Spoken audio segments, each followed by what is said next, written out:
Hello, hi everyone. Thank you for joining. I think Erum is here. Hi Erum. Assalamu alaikum, Zaham. How are you? I'm doing great. Thank you. Thank you for taking some time. I know that you have very busy schedule. Thank you for taking some time for the Salesforce community and for this wonderful session. I hope that it's going to be very helpful for all the attendees. Inshallah, hopefully. So first of all, yeah, and yeah, over to you. All right, so I start. We have enough people? Yes. So yes, we have enough people. We can start, and meanwhile, people can join this event. Or if you want, we can just wait for 5 more minutes. Let's take 5 minutes. 3 or 5 would be good. Okay, okay, sure, All right? sure. Let's wait for it to join. All right. Okay. Hello everyone.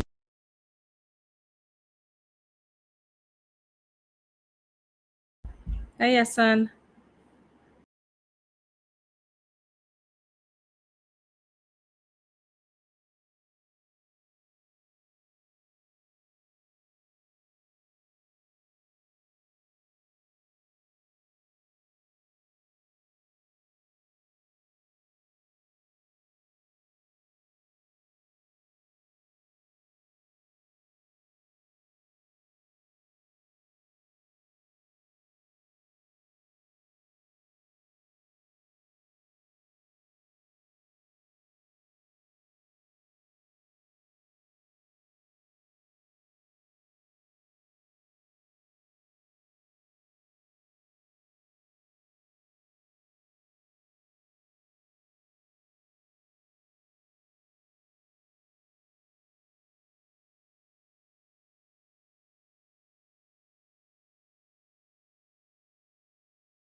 Uh, 2 more minutes. We'll wait for others to join, and then we are going to start.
Okay, Erum. I think we can start now.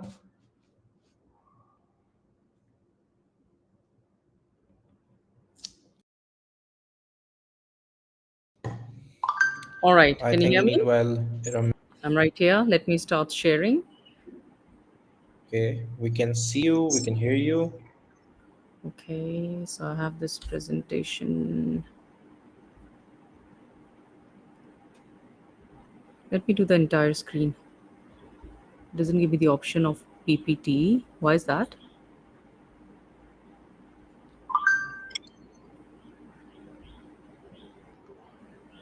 I think it will give you the option if you, and it will give you the tabs. Chrome tabs is there, and then window, and And then window. entire Yes, screen. yes, yes. Okay. In window is not giving the PowerPoint. Mm. Let me try entire screen.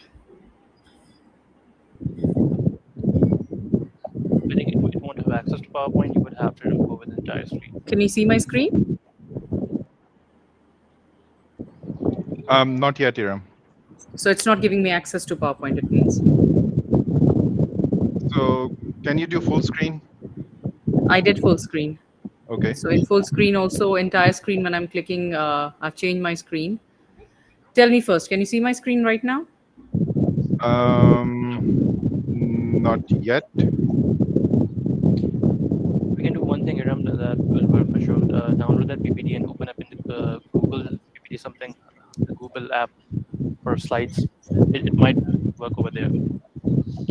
Can someone San, you else have a lot handle of my background Are can noise. you someone else handle my PPT if I send it to you right now? sure?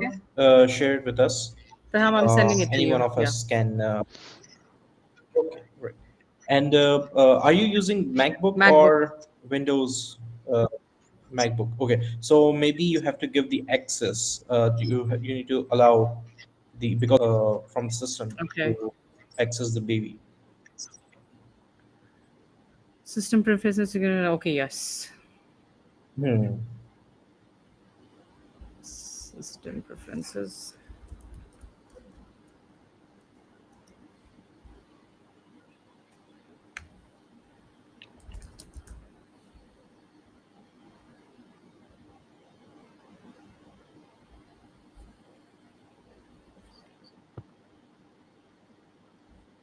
Okay, screen recording.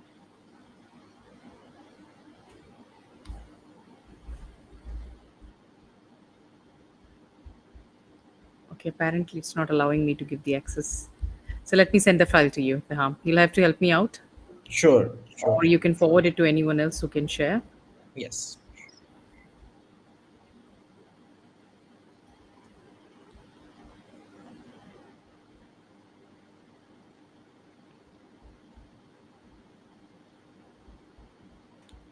There.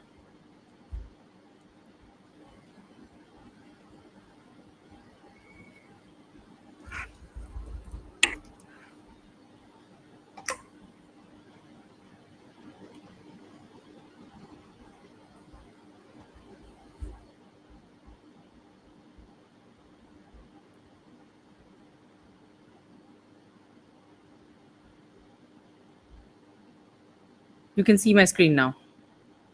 Yes. All right. Just a second. Let me try again. Can you see PPT? No, we are. You We can't can see the see PPT. Okay, okay. So you can see the screen but not the PPT. Okay. Stop sharing. Sorry guys. Sorry everyone who's online. Just a bit of a glitch. Teham, you got the file? Yes, I have. Hassan is going to share his screen and Yeah, I'm so sorry. I'm getting dragged in another office call. So if you can just take that forward, please. I'm gonna hop off. So sorry. Share with me. I can share.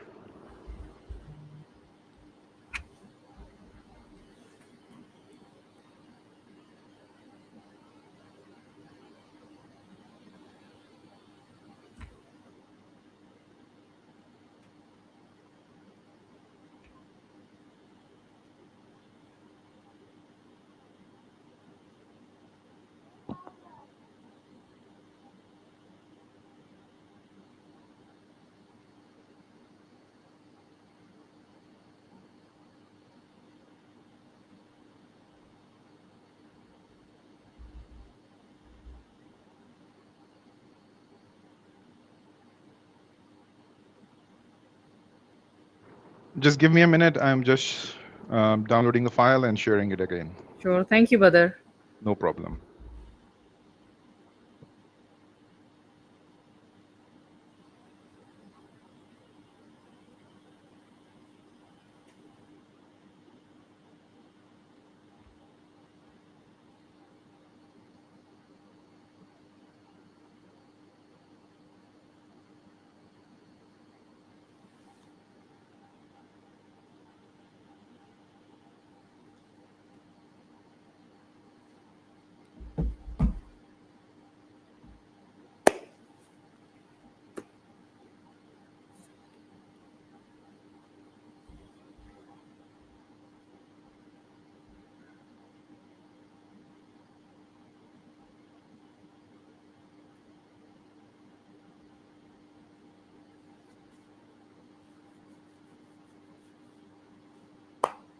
Uh, Great.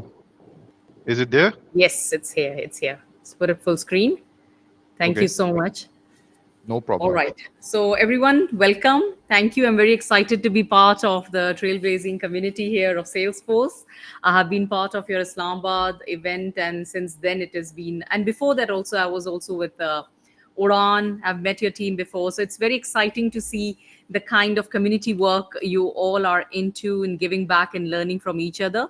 So, let me try to just pour in few things of a topic which is very important for me, which is beyond resume, and what gives me that level of expertise to do this. So let me tell you, there is a magic number related to my life, and that is when I was 18 and a half years old.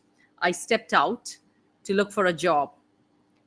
533 533 places I applied for job. And after 28 failed interviews, I landed on my very first job. And these 28 failed interviews I gave in 2 months. So it was on and off. You have no idea how hard it was. And because of applying on that big number, I was able to secure this number within 2 months. And I secured my very first role. But what has happened after that is that two jobs after that, two odd jobs while doing my graduation, I reached to a place where, Alhamdulillah, Allah has been very kind. There has never been any interview that I have given, interview lines, where I have not got a job offer from. So I'm very proud of it. I wear this as a badge, and I think there are certain frameworks and scientific formulas that actually work whatever you want to do. So even in life, if people they tell you that they're very good at impromptu, and they're naturally good at impromptu speeches, just say we call them fil badi or speaking on your feet or off the cuff, they're lying. The truth is that we all have preparation for whatever we do, which includes everything that we talk about. You just need to remember few formulas around it. So if I could get the next screen, a bit of my introduction. I'm a London Met graduate in computer science, and I've got my career after graduation has been with Tech Data, Microsoft, Cisco in Dubai. And then I had my startup in Dubai for almost half a decade. After that, I shifted to Pakistan almost 5 years ago, and I immediately joined IBM. And after IBM, I was with Schneider. So 1.5 years ago, I left Schneider. I stepped into the field of public speaking and training. And that is because 6 to 7 years ago, I had my very first speech done from the stage where I was holding the paper.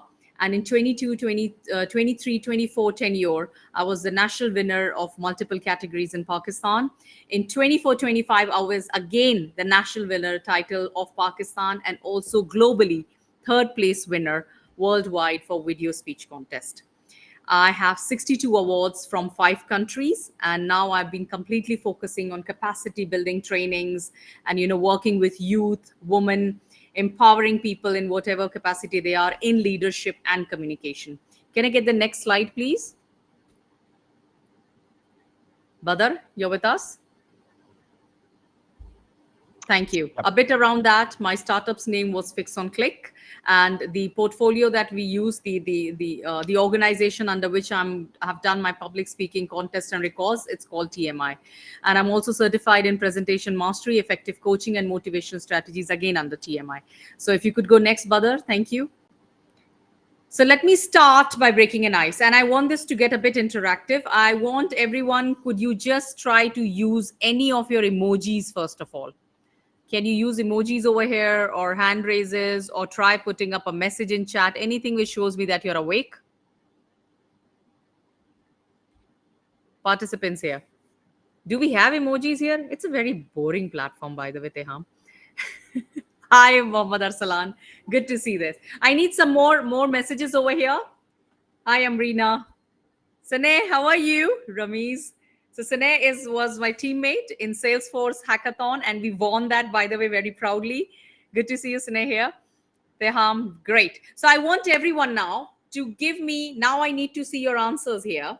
So could you tell me, how do you feel about interviews, and select your A, B, C, D, in which A is super confident, B is nervous but prepared, C is I dread them, and D is never given one.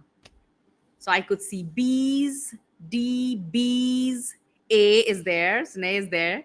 And then I have Abbas Ali laughing at the question. Faisal is B. There is more of B. Can I see more?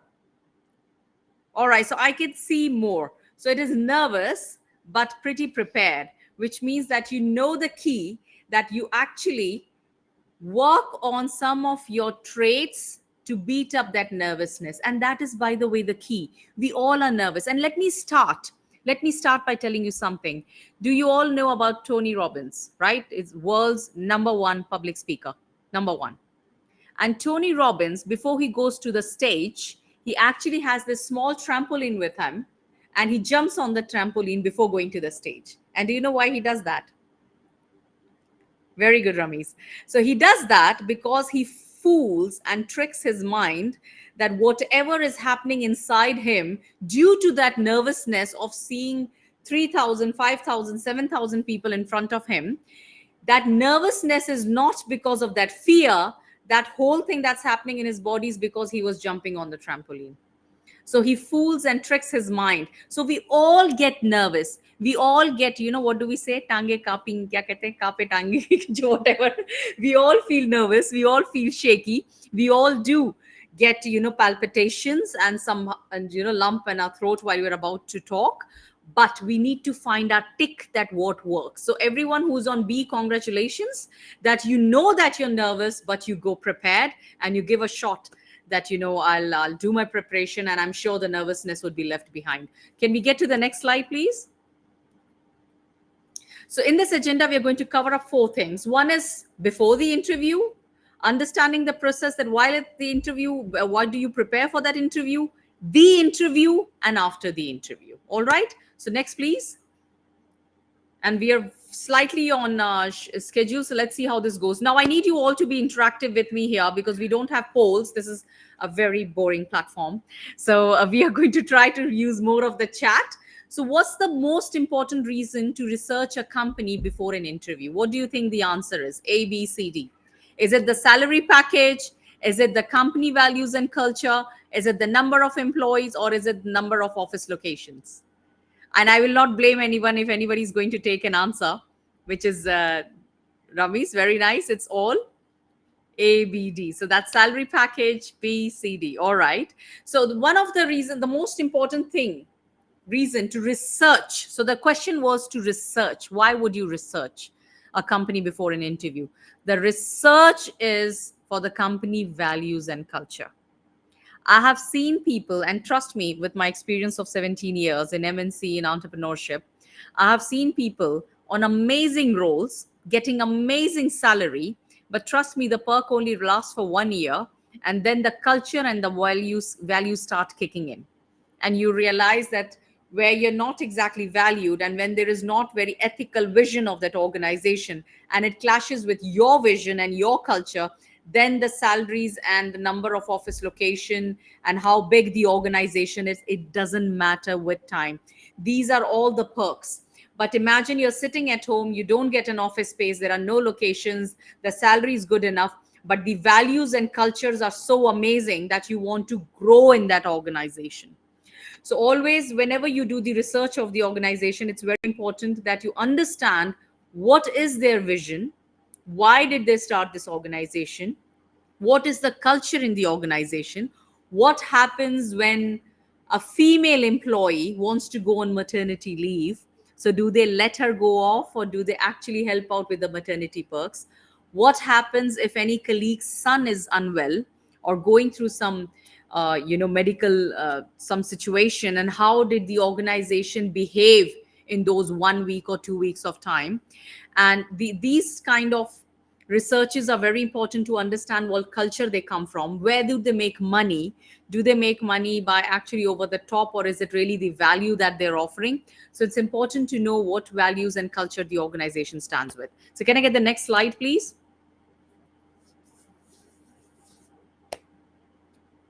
Badar, you're with us? Great. So the right answer is company values and culture. Most of you were right on that. Can we go next? So preparation prior to the interview. So what things are you going to research before? So the whole preparation that you would do before getting hopping onto an interview is company profile, the kinds of products they work on, what are their offerings, what is the market value that they add. One thing which is missing is, of course, also knowing their competitors, their values. What does social media news tell about them? This is very important. You need to get on the Google, you need to get on Meta, you need to get on TikTok and try to search out that, putting up those tags, that what do people say if there has been incidents, God forbid, there have been a couple of things they have been covered on the negative part in the media, or if they were covered on the positive part too.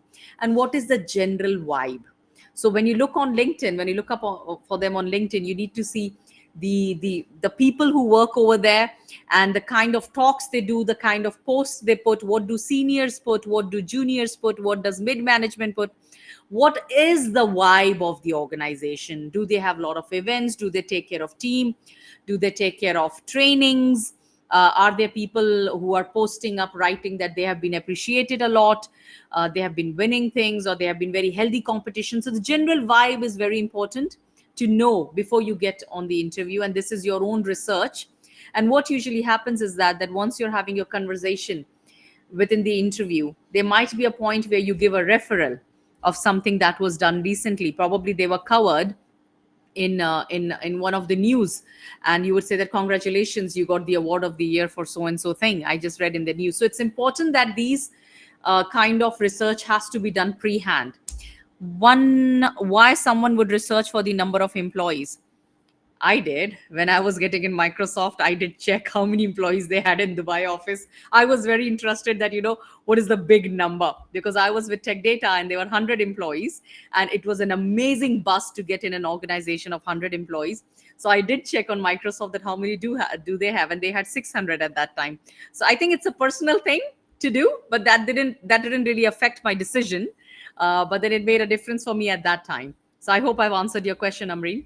So next slide, please, Badr. Why should you check in your digital footprint? Now, this is very important. Now, let me see some right answers over here. Why should you check in your digital footprint? To check your LinkedIn profile, to see the number of Instagram followers you have, or is it to see the Netflix watch list? Exactly. Next slide, please. The right answer is for the LinkedIn profile. And please, next slide. And let me talk a bit around it, that how important it is. And you need to always remember that now, the time of now is, we have tools, we have very smart AI tools. People in HR, they do not exactly need to, sit down and search for you and write your name and try to look for that, what Fatima has been up to or what Usman has been up to. Now there are tools that they just put your name and they put your LinkedIn profile, and then of course there are a lot of linkages, so it's very easy to gather your Facebook, Meta, TikTok from these accounts. And one thing you need to take care of is that you should not be putting anything politically aggressive. So I'm saying it again. It's all right to put political things, but it's not right to put politically aggressive things, even religiously aggressive things on your social media. And the reason is that people judge due to that. People who are hiring, people who are in that hierarchy, they are also human beings. And sometimes something as little as your political affiliations could get you to lose the good opportunity. And you can't blame people because we are human being in the end of the day. And these AI tools, they actually show up that, what are your posts which has most comments, what are the ones which got aggressions, which are the ones which had a lot of sharing, and those are highlighted, and they usually give a view about what do you talk about. So it's always easier, and it's always cute to share post around cats. Some, I'm just kidding, don't do that also, that's creepy.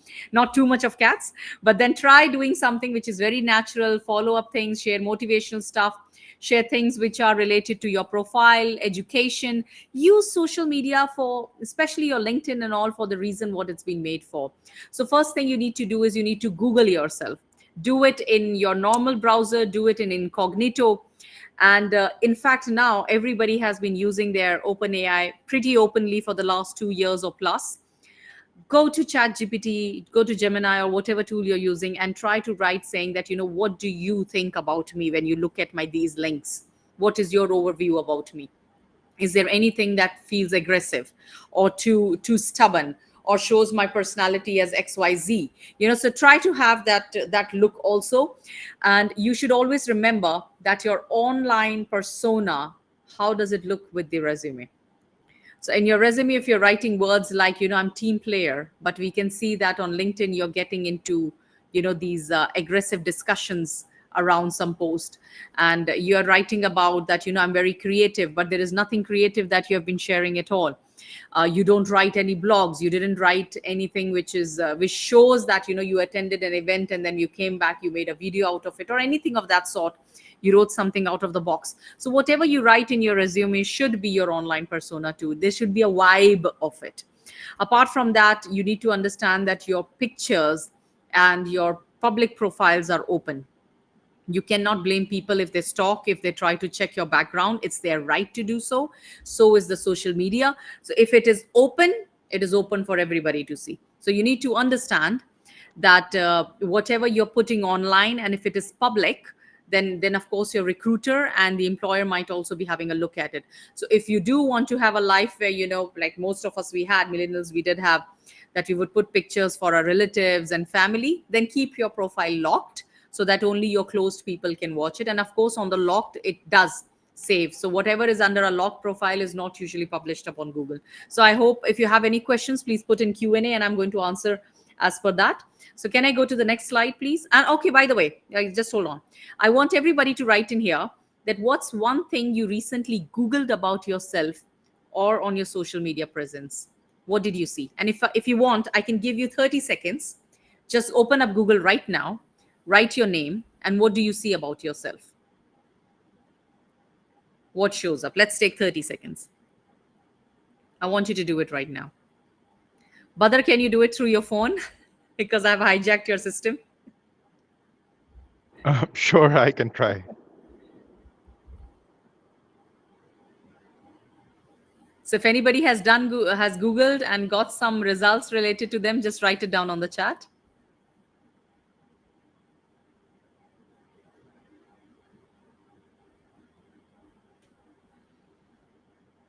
My LinkedIn profile comes up. Wonderful, wonderful. Yes, Idrisia, that's one of the plus points. And when your LinkedIn profile came, of course, your profile picture came, and your profile picture should be professional. So that's a very good thing that if it's written, the first thing that comes is that. Same is for, I'm so sorry, I'm not getting to pronounce your name. Yeah, it's a very difficult name. Yeah. Yeah. I don't see anything about myself. You don't see anything about yourself. Butter Yeah. is all completely invisible. It shows a cricketer name with my name, nothing related to me, which is also good. Nothing related to you means that you have not really put things on public. Very good. Same, my LinkedIn profile. Very good, Amar. LinkedIn profile. Wonderful. This is amazing. This is amazing. This is good.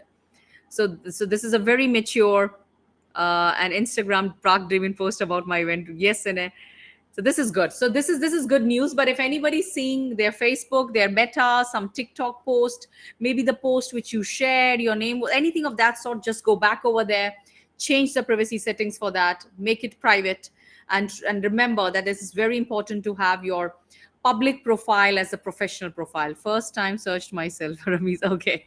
All right. The next slide, please, Badar.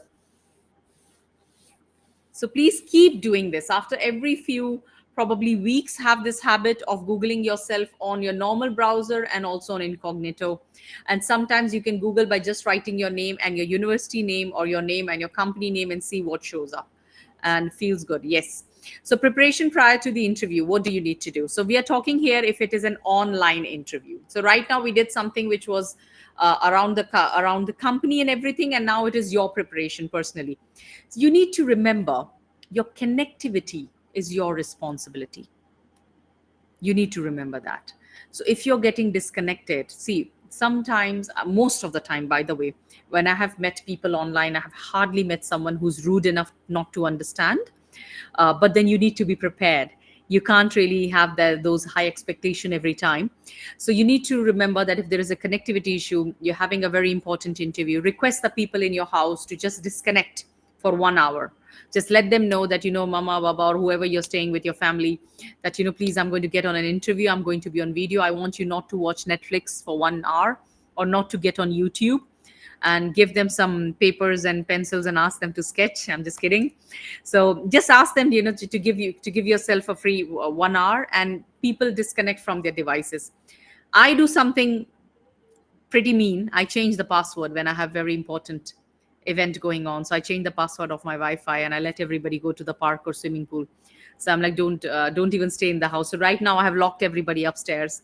So we all have our ticks that, how do we want to take care of the noise around connectivity. So it's up to you, how do you want to do it, but connectivity is your responsibility. If there is any issue with connectivity, you cannot blame the person who is sitting there for your interview to not call you next time because you could not take care of something as basic as connectivity. And remember, unfortunately, in countries like Pakistan, it's a big deal that, for many days, if there is light nahi jati or something of that sort. But in the rest of the world, connectivity is just like water. It's just like electricity. So even electricity is, at some places, privilege here. So it's a very basic need of the human being. So sometimes the people don't understand if you have connectivity issues. So please remember that connectivity is your responsibility. Make sure you're sitting close to your router. Make sure your laptop is charged up. You don't wait for the last minute in case there is an electricity issue and all that.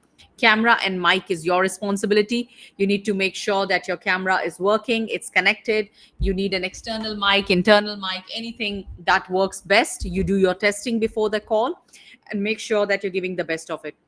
You need to be sitting on a quite focused place.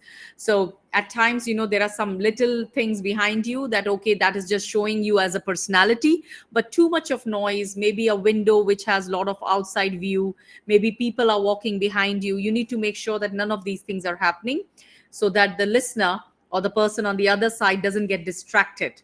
So lots of noise might create distraction. Could we go back to the previous slide, Badar? Because I forgot the points.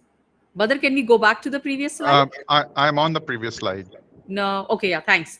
Okay. You have to. Okay. So fully dressed is something very important. So we had personal experiences on COVID time, that when people would be half dressed sitting just for the meeting, and if there is, by instance, you need to get up just to get something, or maybe the interviewer asked you that, can you just show me off your certificate. At times it happens, and you get up to get your certificates and you're wearing shorts down. So for God's sake, always be fully dressed, be ready for anything might happen that you might just need to get up. So make sure you're fully dressed. And when the call is over, please make sure that the call has ended. The interviewer is not sitting and listening to your last, oh my God, that guy was a difficult person. I just used good English. So, don't say anything which in the end is like you didn't even realize that the call was over, and you ended up saying some comment, or someone just entered the room and you said something pretty loud.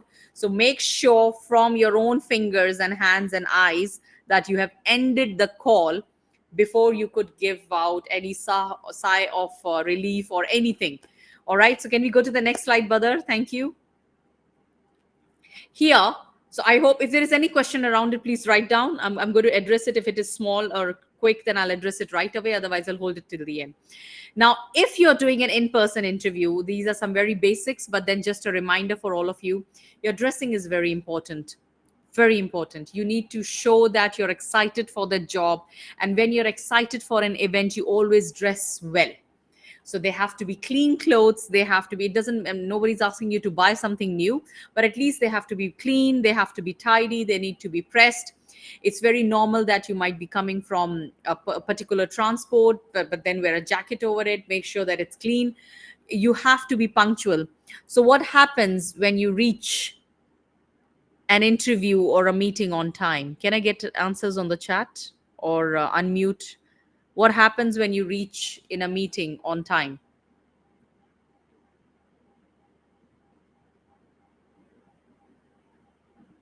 Come on, group. Show me you're awake. What happens when you reach a meeting or an interview on time? Good first impression. The person sticks to the commitment. Very good. What else? It shows you are prepared. Good. You can read the room. You can read the room. Yes. Relaxed and punctuality. It shows you're prepared. Good. Shows you are a punctual person. All right. Shows positivity. Great. Good answers. Good answers. Very good. That shows you're committed to work. It shows you're good at planning. So let me tell you something. Let me break something for you. So if you reach somewhere on time, you're late. And let me tell you, this is an experience. If your meeting was at 5 o'clock and you're reaching at 5 o'clock, you are late. You need to reach 10 to 15 minutes before your meeting time, your interview time. And why is that? You have to keep room for anything that might come in the middle and might get you late even by a minute. You have to make sure that once you have reached to the venue, before reaching to the venue, if you have 1 or 2 minutes to use their restroom to just check your final appearances, how do you look? Check if your shoes are clean. They are very important. People usually let it go that in case if your jeans or your pants, they have a bit of a dust mark, because that shows that you were probably riding a bike and all. But then shoes is something that people would judge you on. So you need to make sure that once you are there, you have just 1 or 2 minutes to use their restroom, freshen up, have a bit of a water thrown if needed, just have a bit of your hair checked up if needed. And you need to have that much of time. And when you're sitting over there, trust me when I tell you, and I have seen that in Microsoft, that even the receptionist is asked that, what was the attitude of this person when he was sitting on the reception? So did you give 1 minute or 2 minutes to the reception and ask them, how are you? How do you do? This is my name. I'm here. I'm here early, but I would just sit around here. Could you tell me where is the men's room? Where is the ladies' room? Something of that sort, that people remember that what kind of a speaker you are. How do you communicate? So it's important. So, and your interview starts from the moment you have stepped out of your transport and walking towards the building. So everything that happens from there till the time you reach to your meeting room is also the part of the interview. You have no idea if someone is watching you from the window, someone is watching you through the camera, or what. So your interview has started long before that time. This is why when you reach in any meeting on time, you're late. You need to reach before. And let me tell you what happens amazing when you reach somewhere before. And this happens with us a lot. So when we as adventurers, when we go for meetings, we make it a point that we are there earlier. And after reaching there, we give them a small ping that we have reached. So they usually call us somewhere around, for example, if it was 5 o'clock, so 5:01 or 5:02, that's the usual. So whenever it is 5:01 or 5:02, they start the meeting by saying, sorry, you had to wait. Because in their mind, we have already been there for last 10 minutes. I hope you're getting me. So in their mind, they already knew 10 minutes before that I have reached. And their 1 minute for them is a much bigger wait compared to our earlier wait. So this always gives you an edge when you're there somewhere much before, much relaxed, much earlier. And when you reach the room, they're like, you were sitting here for a while. It's all right. I usually reach early for my meetings. And reaching early for your meetings and interviews and anything shows amazing attribute as a profession. So that's one around punctuality. Greetings and manners. As I said, it starts from the moment you step out of your car, your vehicle, your transport, and anybody that you greet on the way, which could be a guard, it could be a receptionist, it could be anybody on the way. All that is a part of your interview. That's your preparation. Your body posture. So while you're entering the building, how are you walking? Are you slouched up? Are you like, oh my God, it's such a hot day? Or, what kind of body language you're trying to use? Even that is very important, and it's a part of your interview preparation. And being calm. So if you reach early, if you have used the restroom, you're confident, you already had a word with the receptionist. So by the time you're sitting on that seat, you are cool and calm. So there is no, that palpitation, there is no sweat out, there is no such thing as, having that breath while you reach in the room. Probably if you have another minute, you'll have the glass of water from the dispenser over there. So you're cool and calm, and you get observant. Somebody wrote over here observant, which was a great point, that you reach early to be observant, that what is happening in that room, if there is any award pasted on the wall, if there is any news, what is the buzz, what is the vibe. So you need to have those few minutes of serenity to understand that what kind of an organization is this. I hope these points are clear. Can we go to the next slide, please? Here, now I need you to write me down on the chat, thanks Amreen, that which type of interview makes you most nervous: behavioral interview, technical, panel, or group? Panel. All right, panel. There is no A, there are words. So write the words, please. Iram. Panel. All right. Behavioral. All right. Panel. Group. Okay. So what happens is behavioral interviews are the ones where they ask you aptitude questions. They ask you questions on situation, that, tell us about a time when you had to handle a difficult teammate, or tell us about a time when the deadline was too close and you were just about to lose it, or tell us about a time where you had to handle a difficult boss. So questions like these, they show what kind of an employee you might be in the future, what kind of professional you would be. Technical questions are relatively easier, especially for the Salesforce community, because all of your bases have been on the technical side initially while getting your roles. And technicals are easier. Honestly speaking, technicals were easier for me too, always, because they are very logical, they are on sharp dot. Panel interviews are the one when there are more people sitting, and I could see that most of you have over here written panel, that they might be two or more people sitting and asking questions. And in panel questions, it's very common that they might raise up stress while they're doing the interviews. And group interviews are the ones where the panel might be there, or even one person might be there, and there are groups, candidates with you. So there are people more than you sitting in the same room and answering and discussing. And most of the time, the people who are very fearful of speaking their mind, or they do feel that, my points are not that important, not valid, they get highlighted in that kind of interview, because others might be speaking more and they might be holding on their thoughts. So the things that you do in the normal meetings are those actions that you take while having a group interview. So let's go to the next slide. And these were the basic introduction of what these are. So and you already had a resume session with Mahad last weekend, so I'm not going to touch upon the points on that. But you need to remember that your resume is the specifications sheet, your interview is the test drive. So whatever you have written in creating your LinkedIn, your resume, your first initial telephone call interview that you had, where they slightly asked you, when are you available? When can you come down? Is this date okay? All of that was the specification. Now here is the test drive. Here is the place where they're going to see that what kind of a car you actually are for the organization. So the next slide, please. So here we're going to do an activity. I need every one of you, as much as possible, to write me down on the chat box that when I ask you, tell me about yourself, what would you write? What would you say to the interviewer?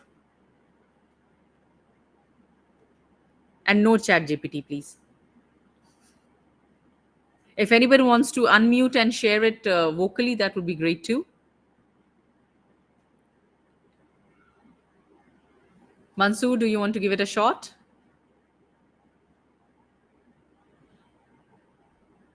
Yes, Mansoor. Unmute yourself and tell me. Tell me about yourself.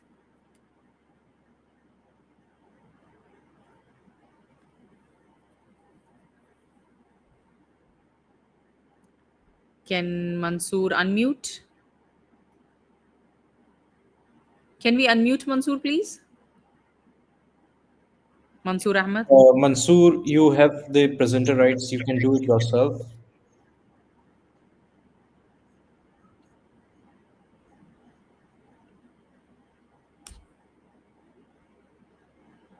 Okay, I think Mansoor has a technical glitch.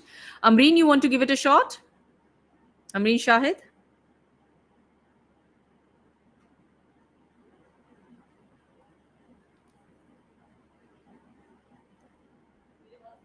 I think they do have. Naeem, I think they do have a technical, I think, for unmuting themselves. But then can I get someone to write it on the chat box, please?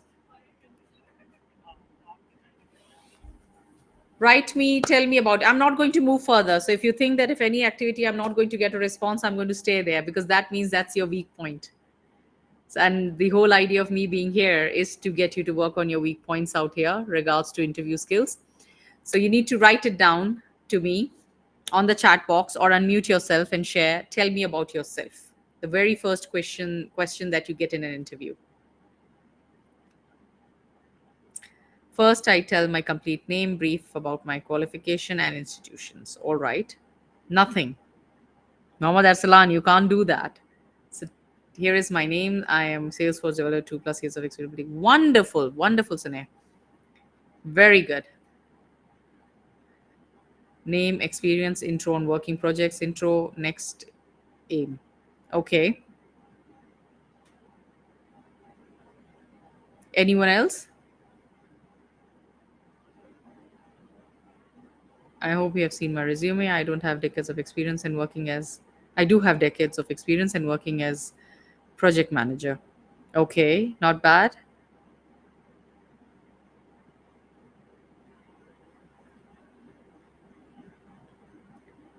So it looks very simple when we say that name, education, experience. Name, experience, intro on working projects, next IM. The whole idea is that you write it down or you say it. I'll give you an example of my introduction that I would give, and that is that I'm a London Met graduate with more than 1.5 decade of experience with Fortune 500 companies and entrepreneurship. And currently, I'm working on capacity building with military, academia, and corporates. That's it. So you share with people the very basic, that what kind of graduate you are, and you share what you have done without sharing a lot of names of the organization. I like the way when they say that 2+ years, 3+years, rather than you know detail of the organization. And then you share what are you doing currently. Experienced Salesforce project manager driving digital transformation using Salesforce from various. Very nice, very nicely written. Dynamic and result driven professional who has strong foundation uh, in data analysis and project management. So Taimur, very nicely written. However, I would want to see number of years and the kind of organizations you have been on. So it's result driven professional. We don't usually say it to ourselves. We usually say I'm very dynamic and result driven and worked with these many years. So you know you have to always bring a fact in the middle somewhere, some fact, some numbers, some logic somewhere, which shows that you know what experience, experience for you. Good experience is 1 year, 2 year, 10 years, 20 years. What is it? My name is Shaista Rashid. I have done masters in entomology. I'm also Salesforce administrator developer and AI associate. I have 3 years of experience as Salesforce administrator. All right, well done. Very good. So I like the flow and we're going to stick to this. I'm going to try that you in the end, if I could have few minutes, I would want you to again write your introduction because this is very important. You start by sharing that, as you know, my name is this, or even if you avoid your name part because they've already asked you, Erum, share your introduction. And you're like, I'm Erum. So imagine if somebody says this and then you say, okay, I'm Erum Rizvi. So you've already shared that. So I have so and so years of experience in so and so industry. I have done my graduation in so and so from here. Currently, from last so and so years, I have been working in the capacity of so and looking forward for the roles of so and so for my further growth. So, this is how, even in your introduction, the part of your call to action or why are you there should be in the last sentence. I usually start with my qualification. I've done my MBA. Now I'm serving as program coordinator XYZ. Moreover, I'm Salesforce enthusiastic. which is fine. All right. So we have got some good answers over here. Can we go next, Badr, please? Iram, just a minute. Just wanted to share this. So I have what I've done is I have given the presenter rights to all the attendees. So now Okay. they can unmute themselves. They can also come up on the camera as well if they are comfortable. And attendees, if you are not able to access the mic or camera, you must have not given the access to your browser to access your microphone and camera. So if you are not able to unmute yourself, please check that the browser has the access to your microphone and uh, the webcam. Thank you, Teham. Thank you. Anyone has an issue, please write it down in the chat. Thank you, Teham, for doing that. So now we have come on the interview stages. And one of the first things that we do in opening is the small talk. And what could be the small talk? I want you all to write me down in the chat quickly. Chota sabas, just one or two words. What could be the small talk? Something very common in Islamabad nowadays. So even if you bump into anyone, we talk about it. What is it? Islamabad or Karachi or Lahore, wherever you are, the first thing you do in a small talk nowadays? Podcast. No, that's Yeah, it's too hot outside. yes, perfect, perfect. So we start Abbas Ali, very good. Badr Abbas, very good. That it's too hot, and usually people would ask you that did you reach here well because it's too hot outside. So it's very empathetic conversation because everyone feels the pain around it. So that is a small talk. What else could be? Now let's put this aside. What else could be considered in small talk? Route to the company. So small talk is coming from you as the interviewee. Okay. So it's like you need to start having that small talk with the person who is taking your interview. Remember that. So now answer me. How was the journey? So you have come for the interview. How is your day going? Yeah, so that could be a question to the interview. This is when the interviewer that once you settle down, that okay, fine, please have a seat, and then how's your day going? And he might say that what, you are my seventh candidate today. It's been very busy. It's been a hell. So even the interviewer, they like to share a bit that how their day has been going. And how are you? Yes. Okay, have you reached easily? Rida would come from the interviewer. You are going to give the interview. So, what are you going to do as a small talk? Again, Iram Siddiqui, did you find the location correctly? Is the question that the interviewer bolega, na? Not you. So, you are the interviewee. What is your small talk? What could be yours? How are you doing today? I generally research the digital profile, start conversation, one of their hobbies. Very good. Very good, Zerza. That's a brilliant thing. So, for example, I had my one interview with this person who was into ships and boats, very much. And when I reached over there, behind him, there was this small, boat made from the shells. And I asked him, I said, did you make it yourself or did you buy it? And he said, my daughter made it. And that opened up a completely different conversation, that how passionate that family is around boats. So very good there, Zahid. I never did this, by the way. So give it a shot. Even if you didn't do it, I want you to tell me what the small talk could be, Ramiz. The room smells good. Yeah, that's nice. I would avoid it, by the way. But it's a risk you can take if you feel that it's really very good. There is a special smell that you can feel, or maybe it's an oud smell. So you can recognize that smell and you can say that, is this oud burning? And he might say yes. And how did you recognize? So it's like particular cultural smell it is. So how long you have been connected with the company, that's a bit formal. It doesn't come under small talk, but good try. How is your day going so far? Because when you talk about weather, then this could be the next one. I appreciate the interiors. Yes, that could be the one that I really like. So did you design the room yourself, or has it been given by the office? So that could be a question. And I really like the way how the interior is. Good. What else? What else? Get creative. Get creative. Come on, get creative. What else could be small talk?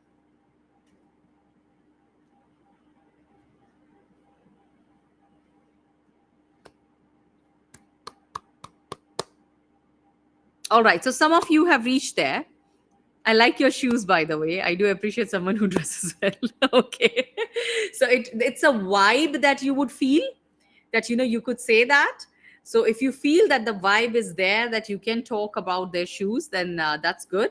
But I would still say that it's a bit it's risky, but it all depends the vibe. So you get that feeling from the person when you enter in that room, that whether you can say that or not, and that's your emotional intelligence.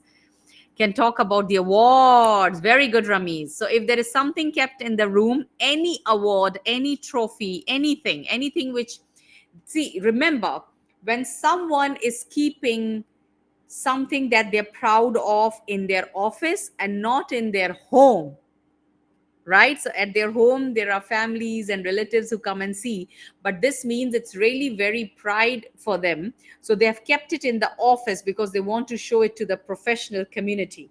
So remember, if it is in the office, it is kept over there because they love to talk about it. Very good point, Ramiz. So I think Ramiz wrote about trophies, right? Who wrote about trophies? Yeah, Ramiz again. Yeah. So that's something that they really like to talk about. This is why it is there. So anything which is kept on their shelf, anything. It could be family picture, and you can say you have a beautiful family. It could be anything that is out there. There could be a small toy, and you can say, you know what, I used to play with Rubik cubes when I was young. My timings were 1 minute and 20 seconds. I brought it down to 40. Anything of that sort. If the chessboard is there, you can say, you know what, I used to play chess on my school level. Anything. And so this is exactly something where you need to have that connectivity, and you need to be so dynamic about it that you should be ready and prepared, that I have to do the first initial few seconds connectivity with this person by hook or crook, and give it a shot. Let me tell you, uh, not saying anything and being very static and just sitting there looking at the face and trying to have a conversation, even if it didn't go too well, but that attempt is really appreciated by the employers. They really like that attempt, that they know you're trying to do the small talk, so you're putting up that attempt is actually a good thing. So that is a small talk, and that is your first impression. Your first impression, of course, holds the way you dress, the way you open the door, the way you enter the room, the way you shook the hand, the way you pull the chair. I want you all to practice this at home. Do this at home. Don't take the power of small practices as small. Don't think they're significant, that they're very little, that what significance would they bring. Never think of that. Just try it at your home. From your dining table, walk into the room of your dining table, pull up your dining chair, sit on it and pull it back. Just manifest that you're sitting in front of the interviewer. How would you do it? What if the chair has wheels? What if the chair is heavy? What if the chair is on the side? How would you sit? How would you fold your leg? How would you place your feet? These things you need to actually practice, that how would you like to do this when, and this is all under first impression. And one of the, of course, the things that we practiced a while ago was tell me about yourself. This is your opening. 90% of the time, this is the first question you're going to get, the first opening in an interview. That tell me about yourself. Can we go next, Badar? Before we go to next, Iram, there's one thing I want to add. Usually, when as you are giving this session for the Salesforce community, so in the Salesforce we have swags by Hmm. Salesforce. So we Hmm. have small stuffed toys, and these are Yeah. the mascots from the Salesforce. So they are usually we give away as a community group, we give away these swags. Somebody has won somewhere else, and they put their these swags in their shelves and all. Yeah. So maybe you can use that as well. Oh, I see that you have the Astro over there. I see that Very there's good. something behind this story. So maybe he can open up and he can tell that, oh, I went to US for Dreamforce or Trailhead DX. I won there, or he gifted this to me, or so it's a complete conversation will come up, and this Mhm. is to be related to Salesforce, and this is something that Exactly. you can Very turn good point. Very uh, good. the the conversation. Very good point. And it actually shows that how much you know the community, how much you know the software, how much you know about it, especially when I told you that when you're sitting before getting into the interview, or whether it is virtual or physical, you should know if they have won any awards, if that organization has won something, won a hackathon or anything of that sort. And that's a great point to start your first conversation with. By the way, congratulations. I saw that you won that award last week. That is very impressive. I was following you on LinkedIn. That's it. That's your first small talk, just 10 seconds. 10 seconds at max, and that creates a connectivity and shows a lot about you as a professional. Thank you so much for sharing that. They have, that's a wonderful tip around swag, so remember that. Now, while this is happening in the interview stages, we're talking about testing. uh, while we do the technical testing and all, which is very much your comfort zone for most of you here, the testing or the technical part could be the part of the interview itself, the very first interview that you do, or it could be assigned as a different interview. So you have your first level interview, and the second level interview or third, they might ask you that you need to come for technical. So be ready for that, that it could be part of the same place, or it could also be part of a separate interview. And they're usually accessing your hard skills around the topic, whichever you're going for. Here in this case, we are talking about Salesforce admin mostly. Behavioral questions might come up, the hypothetical questions might come up, that while testing, that what if so and so thing went wrong while the customer was telling you to fix something in CRM, how would you handle the customer who is very angry? The questions might be of that type. Soft skills means the same thing. The testing time, no, soft skills are different. They are your aptitude test. Most of the organizations do go for these tests. At some places it is IQ, it is aptitude, and of course using the star method. How many of you know here the star method? Can you raise your hands?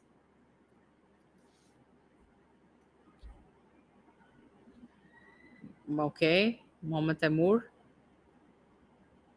All right. So star method is very common and used in literal all the professions, and they work like magic. Can I get the next slide, please? It is situation, task, action, and result. And here is an example. For example, tell me about a time you worked successfully as part of a team. And why did I put it twice? Anyways, so tell me about a time when you worked successfully as a part of a team. The answer could come in this way. One is the situation, where you start sharing the situation. We had a Salesforce project to be delivered in 4 weeks. This is the situation. The task. Now you have to share your task. So first you have told the situation, what was given to the team, which of course affected you. And then the task means that what was your task. I was responsible for client updates and making sure data migration was ready. This is your task. Number three is action, which is A. I set up daily team check ins, kept a clear task list, and helped the client's team with testing. What action did you take for fulfilling that task, which would have enabled the situation of the team? Last is the result. We finished on time with great client feedback and won another project. So let's read it out again. Tell me about a time when you worked successfully as a part of a team. We had a Salesforce project to delivered in 4 weeks. I was responsible for clients' updates and making sure data migration was ready. I set up daily team check-ins, kept a clear task list, and helped the client's team with testing. We finished on time with great client feedback and won another project. This whole is going to be your one answer. And usually when they give you situational questions or behavioral questions, they expect you to answer between 1 to 2 minutes. So this is very ideal, that even if you're adding details on that 4 weeks project, or you're adding details on the task, or a bit more details on the action, or you want to proudly flex about how the results were and then what happened, and then even we were appreciated by our CXO and this and that. So you can do that, trying to fit yourself between 1 to 2 minutes.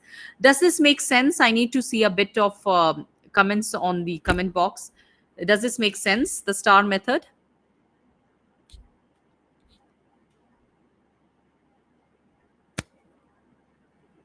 So if I ask you to, thanks Erum, more answers can I get, please? Thanks Fatma. So I'm going to ask you to give it a shot with one more question, and I want you to remember how this is done. So it's situation. Yes, it does. It's most commonly used in the industry. Yes, Miraj. It's task, it's action, it is result. So I'm going to ask you to give it a shot and be ready to write down your answers in the chat. Can I get the next slide, please, Badr? Now I want you to remember what we did and I want you to write down. Tell me about a time you handled a difficult team situation. Tell me about a time you handled a difficult team situation. And I want you to write it down. We will take 1 to 2 minutes. First is the situation. Second is your task, what action you took, and what was the result on the team after you took that action for that particular situation. And give me one, as I said, we'll take 1 to 2 minutes. I want you to write it in the chat box. I'll just get water quickly for myself.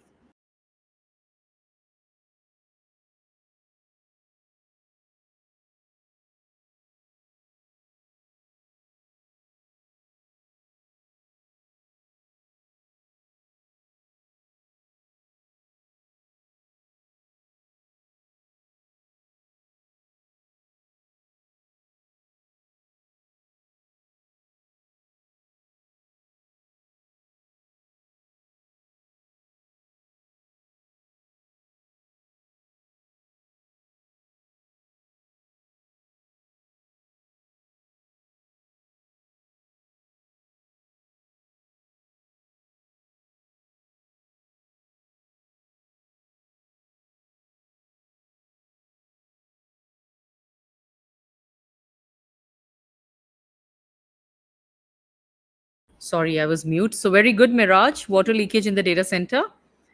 And it would be nice if I could get all the four elements in one message. It would be great. But I want to follow Miraj now. Miraj, what happened? Tell me the task.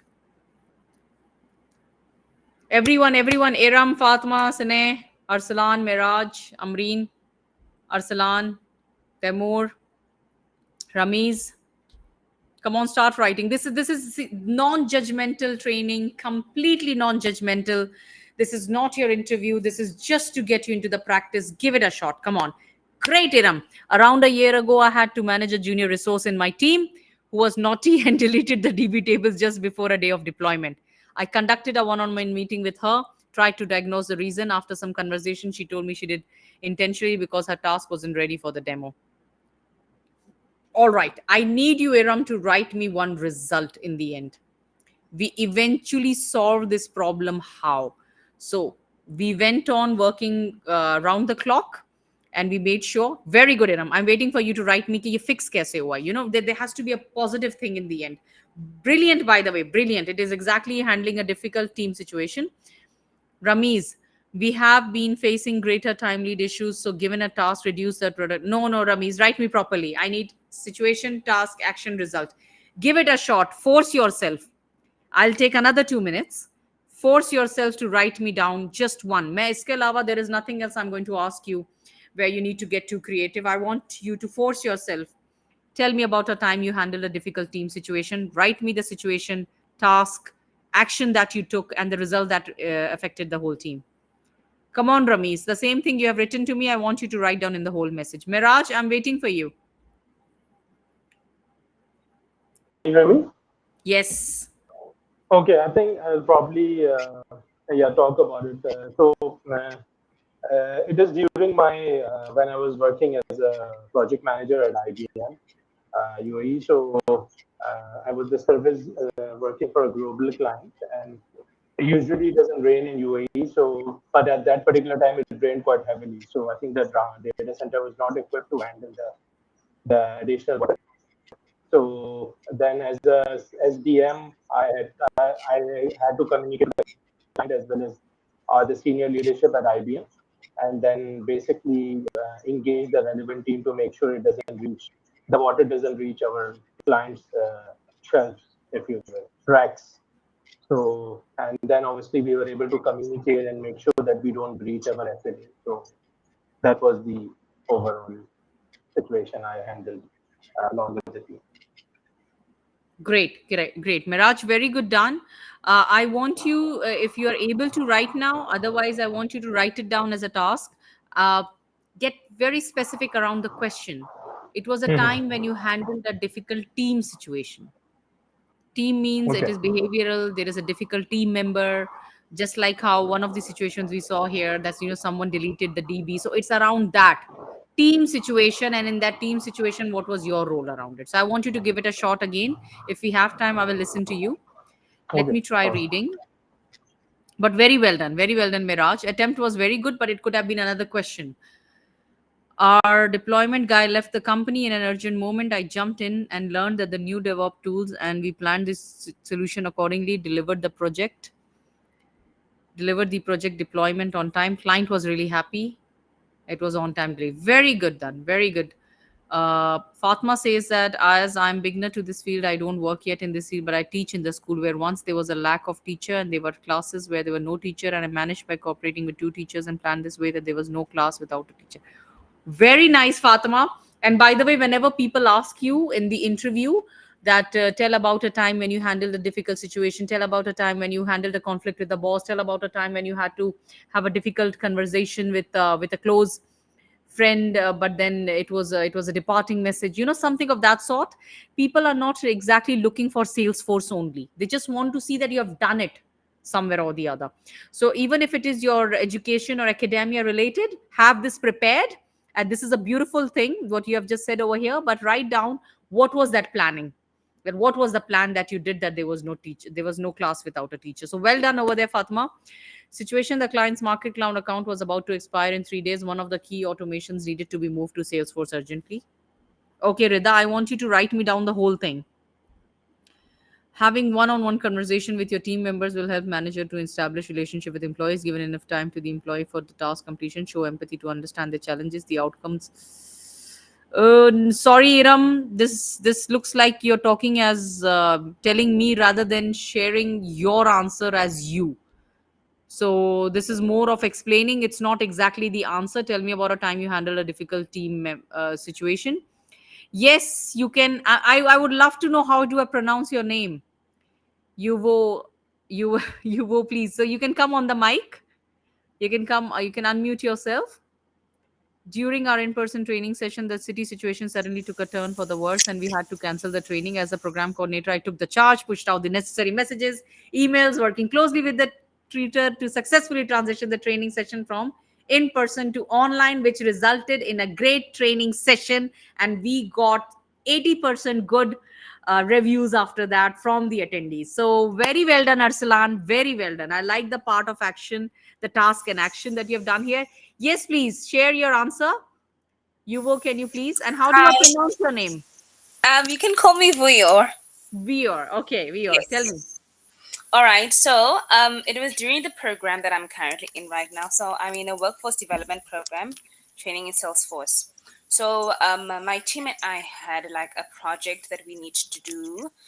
It involves, of course, doing research, and we would eventually do presentations. All right. So, we weren't really the team that actually would actually be like talk. All right. So, you would find that people would like do research, and then when we need to bring things together, it would be like it wouldn't actually be cohesive. So the situation was, there was, yes, some lack of situation was that we needed to do a presentation, right, on research. However, in terms of now not having to communicate with the team in terms of what is it that each person is going to do in terms of maybe delegating tasks, there wasn't any communications of that. And it was a bit stressful because now we didn't want to have the deadline, then we didn't have anything ready. So the action was that, what I did was that I actually, because I was panicking, I decided to actually bring my team together, and just voice out that, guys, we are in the position that we need to actually get done with the task in terms of we need to actually come together, like, and decide exactly what is it that we want, what is it we're going to do, and who's going to do what. All right. And everybody actually realized that it is that everyone actually felt the same way, but then it's just a matter of nobody had the courage to actually speak up. All right. And the fact that we were now all on the same page, and we were able to work together and decide who's going to do what and who's going to do what, and then come together, have a project, and also when it comes to presentation as well, decide who's going to present what in which section. And then yeah, just with actually communicating and delegating tasks and just having those meetings, we were able to actually, even in future projects as well, do better as well. Wonderful, wonderful. Round of applause for you. I like the way it was pretty descriptive and you really spent time on each element. So the situation was also given somewhere around 30 seconds. You took the time on the task and action. And the result, I like the way that how it affected and you went on explaining. So you were somewhere in between 2 minutes, which is wonderful. Take pauses. That's my advice to you. Take a pause in the middle. So, and I like the way how the fluency was very natural because you were speaking impromptu. It was very much from the heart. One tip for you would be that I want to hear a bit of a I, that we Oh, were asked to do this and in this I did this. all So right. getting a bit, so this is very difficult, by the way, because there was a time when we were trained that we need to talk we, but now it is backfiring, and it looks like that we were more of following the team rather than leading something in the team. So whenever Yes. you say that we were supposed to do this, we were supposed to handle it in this way, in which I did this. So do the we, but bring out a little bit more specific that I did this because of that. Then our team went through. So it's very good to hear R, and we, but bring in a little bit of I, which was missing. You have done fantastic job over there. Kudos to you for that. I'm going Thank to you so quickly read. Rami said, okay. And then Abbas Ali saying, as part of the project team responsible for delivering a new client onboarding platform. Very good. Midway through the project, due to conflicting ideas on the technical approach, their disagreement was starting to impact the team's productivity. Good. I felt it was my responsibility to help resolve the tension and reinforce the team on our shared goals, delivering the project on time without compromising quality. Abbas Ali, this is taken from ChatGPT, and I know because there are a few things ChatGPT does, which shows up. But I understand that you must have written, and it is more grammatically and vocabulary. It has been fixed, but well done. I scheduled a meeting with the two individuals privately to better understand each other's perspective. I listened actively to both sides. Very nice. Then I proposed we bring the entire um,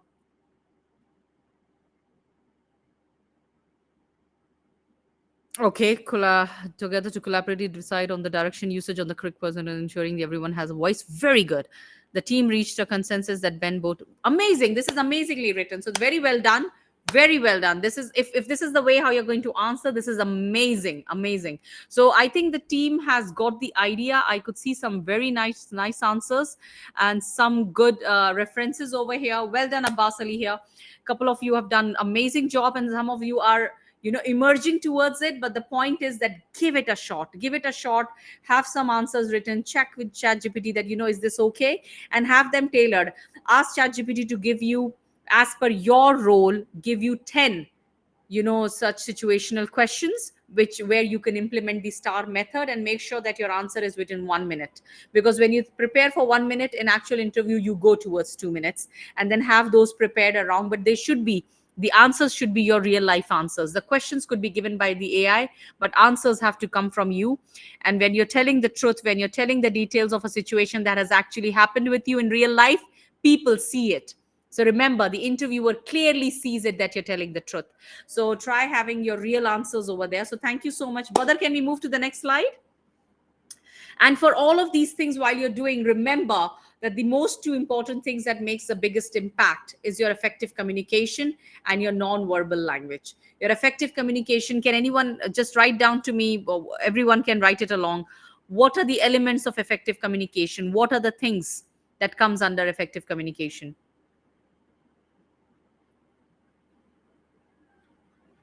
To be precise, very good. The words that you're using, the content that you're using has to be precise, the vocals. What else? Clarity, good. Body language, very good. That is under non-verbal, but yes, effective communication also has the body language along, putting up an impact. What else?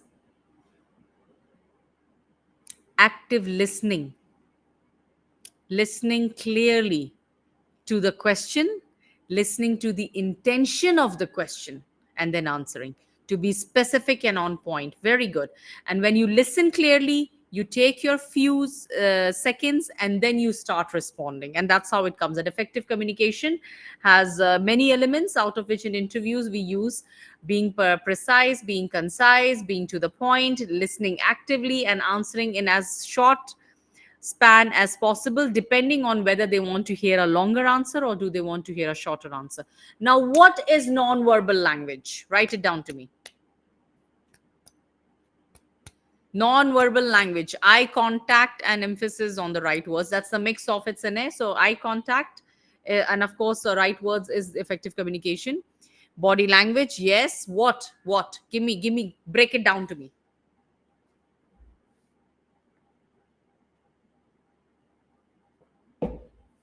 Gestures, hand gestures. What else? Yes, correct. Styling, dressing up, very good. Eye contact, hand gestures, overall posture, very good. Way of speaking, tone, sitting position, sitting, standing, opening the door, pulling your chair, everything. And let me tell you, it comes down to as little as the shine in your eyes, squinching of your eyes, raising of your cheeks, dimple of your chin, movement of your lips, knuckles movement while you're speaking, how much you're opening it up, closing, your shoulder movement. While you're talking, you bring it further back. Recently, I had one session in which someone who was a very good speaker, I was giving her a feedback. And when I told her while giving the feedback, because we are supposed to evaluate, that's our role to give feedback. And I said that, I felt that the stage movement could be better. So what she did was she did like this. So immediately as she heard me giving a feedback, because she thought that maybe I would say that, what, I have no feedback for you. It was a perfect 10 on 10 speech. But then the moment I said, she made a face of this sort, which was unintentional, but it clearly showed a disagreement and a dislike towards hearing a feedback.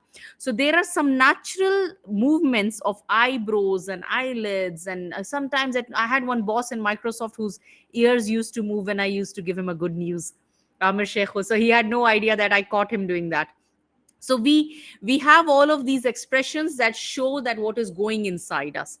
So if there is a question which is not making sense and you're going to make an unnecessary brose like that, it will show that, as if you're not agreeing with that question. So you have to control most of your expressions and, keep it calm and then say, can you please repeat the question, rather than making a bro of this sort. So body languages and non-verbal languages are very important. They are very vital. They actually, people believe that that is your inside out.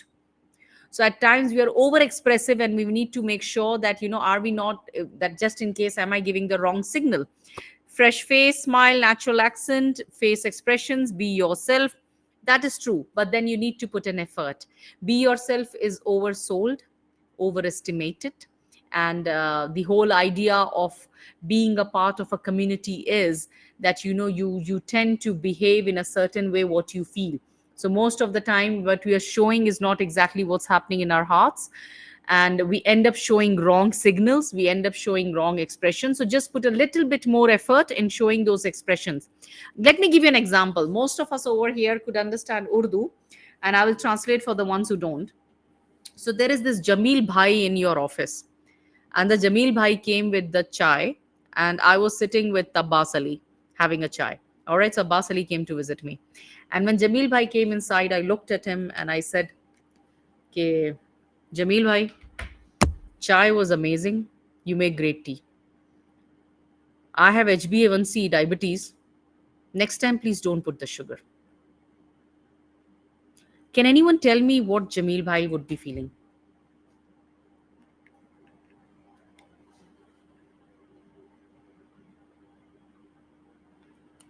Start writing. I did it completely in English so that it's okay for both the communities, Urdu or English ones.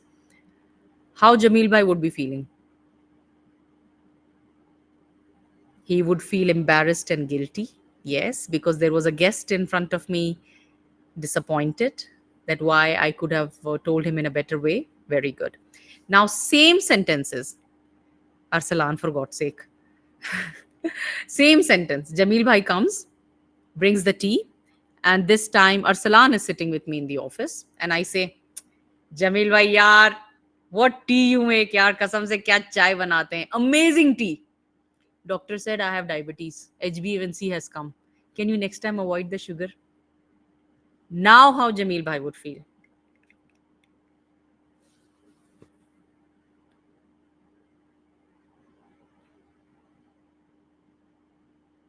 Pumped up. Yes. What else? Happy and follow the instructions. He would say, chai chhad de. He would say, leave the chai. What is the use to have, a tea without sugar? Ma'am, why would you like to have that? Appreciative. Jamil Bhai would forget everyone's sugar, but not mine.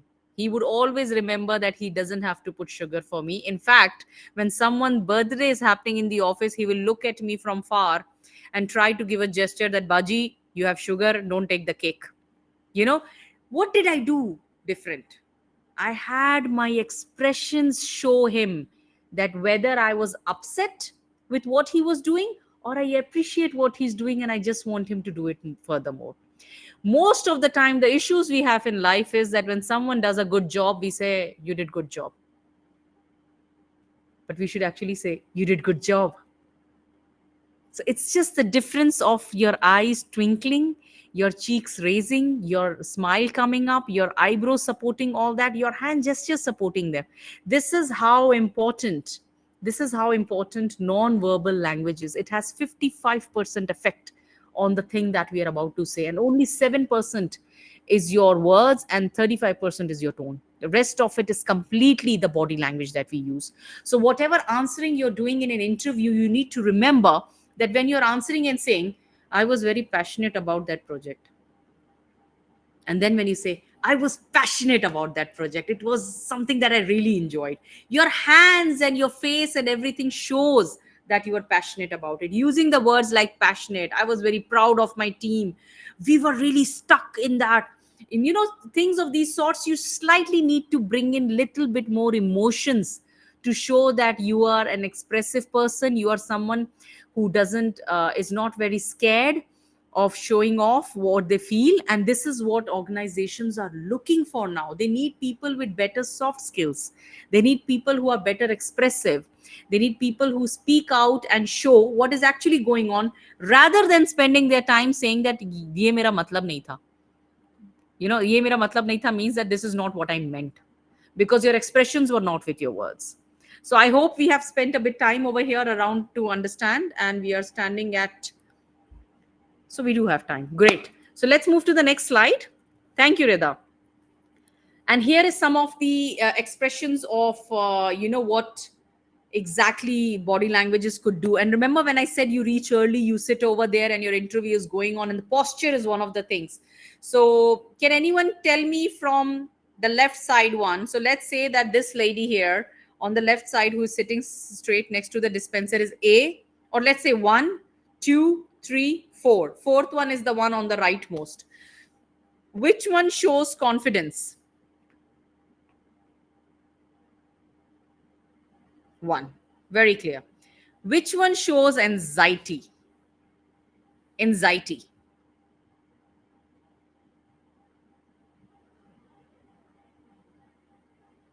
There is no 5, Abbas. 5 is me. So if these are anxiety, which one is boredom?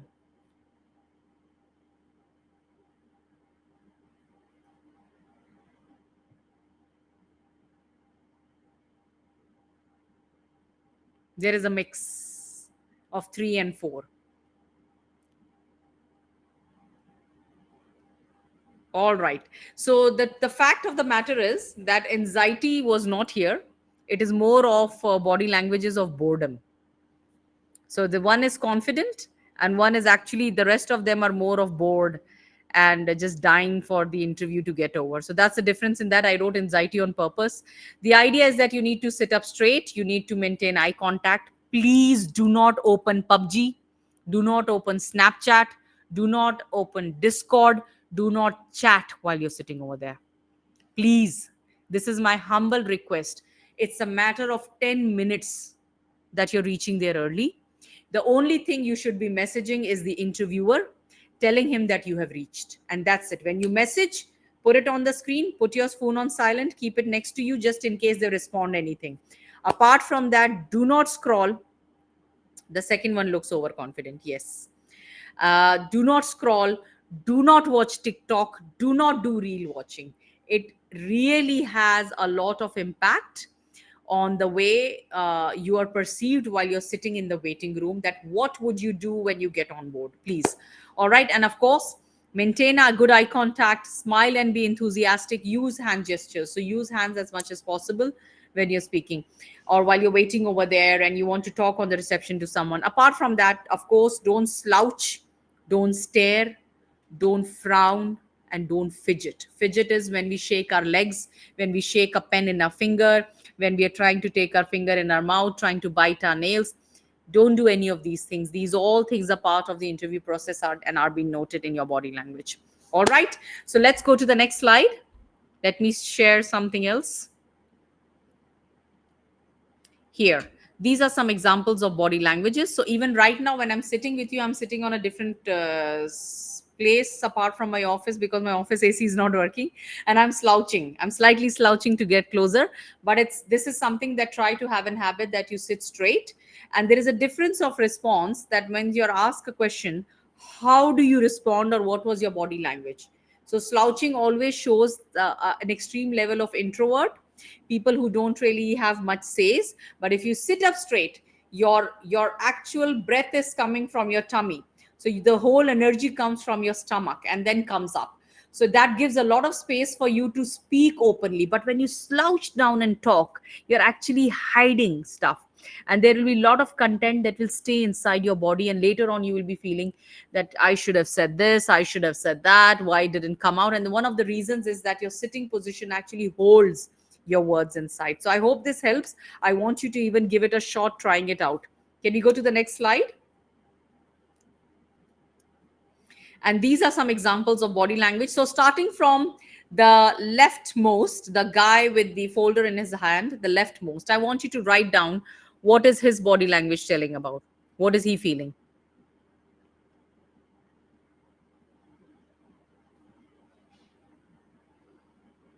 The number one,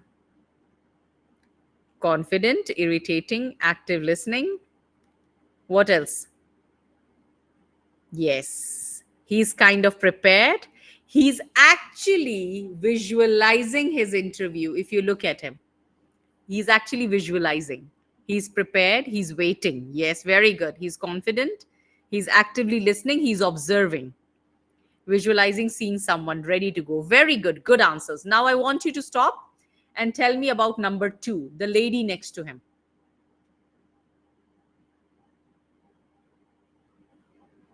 Scared, confused.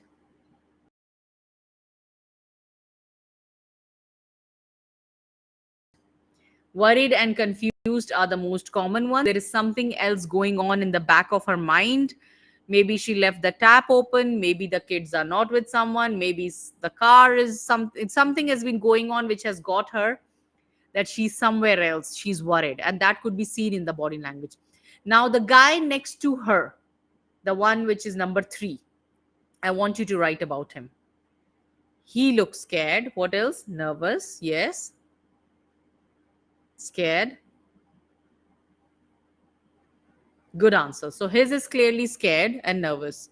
And what about the girl on the fourth, which is fourth one, the one on the right most?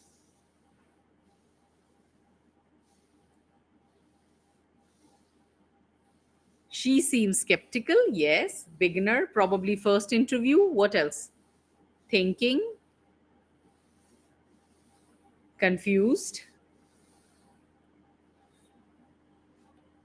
More answers, please. Beginner, thinking, seems like she forgot something. Lack of confidence. Yes, very good.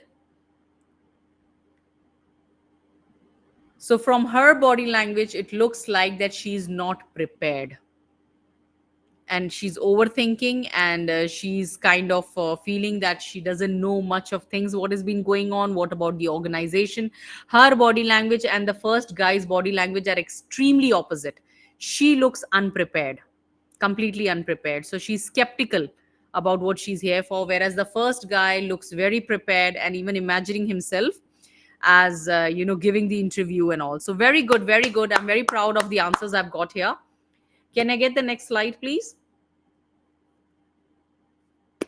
Very good, well done. Badar Abbas, can I get the next slide? Thank you. In the end of the interview, now see the interview processes that we talked about STAR, we talked about behavior question, we talked about technical questions, and of course that's in itself a pretty much dwelled up. But in the end of the interview, I would like to ask you all right now that I want you to select which of these is the best question to ask in the end of the interview. How many days off do I get in a year? What's the salary range of this role? What does success look like for this role in the first 6 months? Do you have any office parties or annual trips?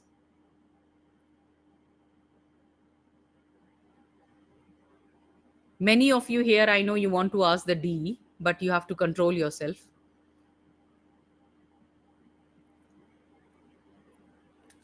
All right, good answer. Now, let me tell you something.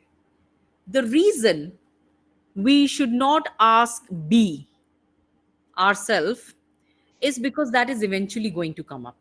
Let me tell you, we do not ask for the salary that it has to eventually come up. But yes, the questions such as what does success look like for this role in first 6 months, this answer is not going to come from the interviewer by themselves. This you have to ask to understand the culture and the growth of that particular role. The salary part, let me tell you, is going to come sooner than you think, much sooner than you think. So I would advise not to ask the question, because that shows a bit of a materialistic part of a human being, which is very important. By the way, to be very honest, everything else goes for the toss if the salary is not good enough, right? But the point is that it will come by itself. You don't have to force for it.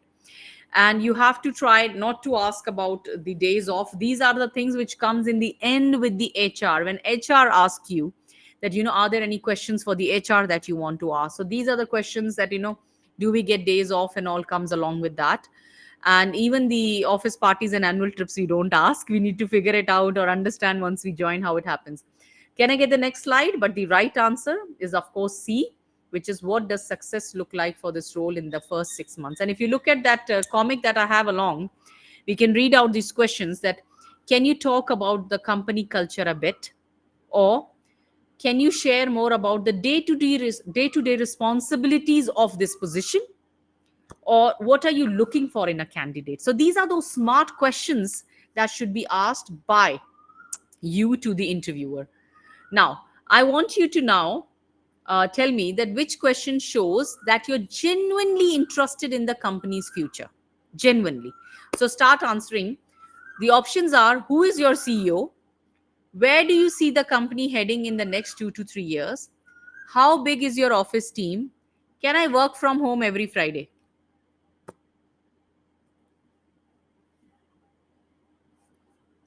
So when we talk about your intention, that what is your intention in asking the question, the intention was that you genuinely are interested in the company's future.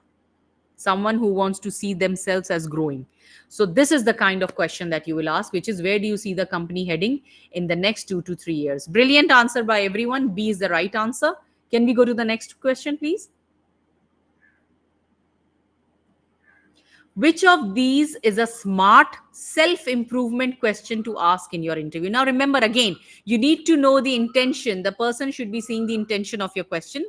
The options are, is there anything in my background or skill you feel I could improve to succeed in this role? What is your Wi-Fi password? Can I connect with you on Facebook? How soon can I go on annual leave? So which answer shows that you are the smart way of showing that you are a self-improvement person? Very good. Yes, it is A. Because see, the intention is important, that why did you ask this question? And this question, asking the question shows a lot more about you rather than the organization, right? So this is about you. Very good. Is there anything in my background or skills you feel I could improve to succeed in this role? This is probably the very last thing that you would ask. Very good answer by everyone. Can we go next, please, Badar? Great. What's okay? So this is after the interview, and I want you to tell me now. Now we have closed down here for all those questions. Let me put an X. So now I want you to tell me that what's the best thing to do after your interview is over? Wait for them to call you, no need to follow up. Send a thank you email within 24 hours appreciating the opportunity. Text the interviewer asking if you got selected, or post about the interview on social media tagging the company.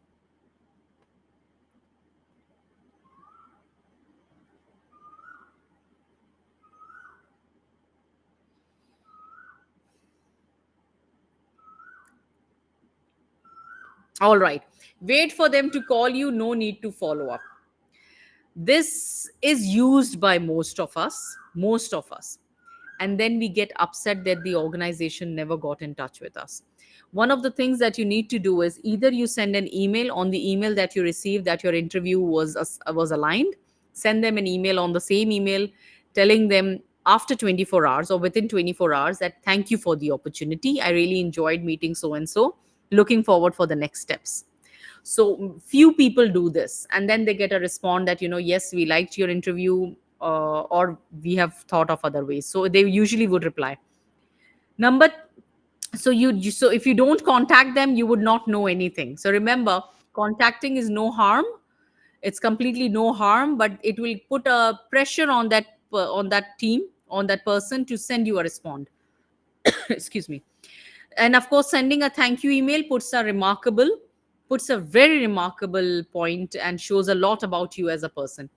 Text the interviewer asking if you got selected. You should not be doing this. We should only be doing this if we have personal contact with the person or there is someone close by, but usually we should not be doing this. We should be going for the B part, that, sending an email and asking them for the next steps. And D, we should never do. Fatma Sultan, no. D, we never do. So you never put on social media about giving this interview and tagging the organization, because interview processes are personal, and they're very personal, personal as in professionally personal, that who they are calling, how many times they have called, how many interviews are going on. All of these things are professionally confident things that we should not be highlighting unless and until we have got selected. So I hope it's clear. Can we go to the next slide? And this was the right answer. Send the thank you email within 24 hours appreciating the opportunity. Next, please. And I'm very glad with the way how this has been. I like the way how interactive the whole group has been today. So thank you so much. But after today's session, how prepared do you feel for your next interview? So I want all of you to write it down. Don't write ABC. That, do you feel very prepared, somewhat prepared, or do you still need to work on it? So the tips that you got today from my session, I really want you to tell me honestly that how do you feel after getting them, and if they have really added value to the knowledge of you looking for job or searching for job or for going for an interview. So this is more of understanding that how did we do today. Sane, thank you very much for being the flag bearer. Still need to work on it. Okay, Mohsen Ali. So you need to, what you should do is that you can have the file. I have sent it to Badr. I would request Badr to make a PDF of it, and just to convert it into PDF and send it to you, and have a look around the file again, the points that we have discussed. And got lots of knowledge, had to give many interviews, but the information told in the session boost up. Thank you very much, Usman. Can you share the slides? Yes, Usman, I've just requested Badr to share it as a PDF to you all. And you're most welcome to get in touch with me, and I would open the floor for Q&A. But let me tell you, there are a few things that we have discussed, the things before the interview where you need to prepare, knowing about the organization, the background, and having your preparation done in the terms of even dressing up, reaching there before time. When you're on time, you're late. So you need to reach there before time. Be observant, be ready, be sharp, have your looks checked up once before you go, have a glass of water.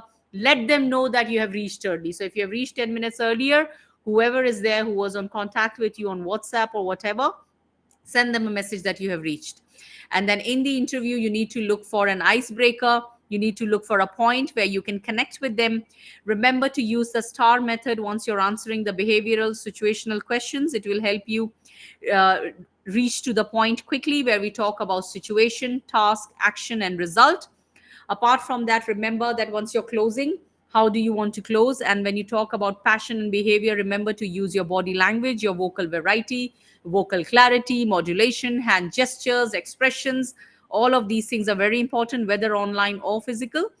And in the end, remember to have your set of questions ready. This has to be prepared before the interview.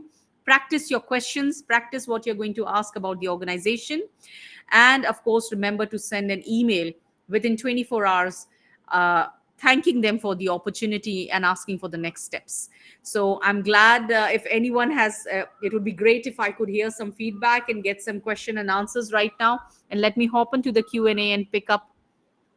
Tram has blocked me. Okay. All right. So if there is any question, any feedback you want to share, we have few minutes left up. So it'd be great to hear from you all. And if I could see you too. Anyone wants to share anything? Badr, what do you think? I think it was very informative. I think it's refreshing for everyone, either they are new to the field or they are experienced.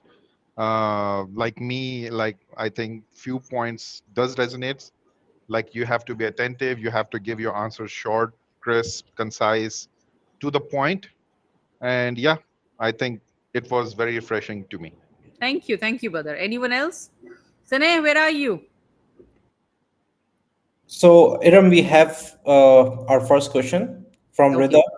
How should we respond in an interview if we are unsure about a topic or don't know the answer?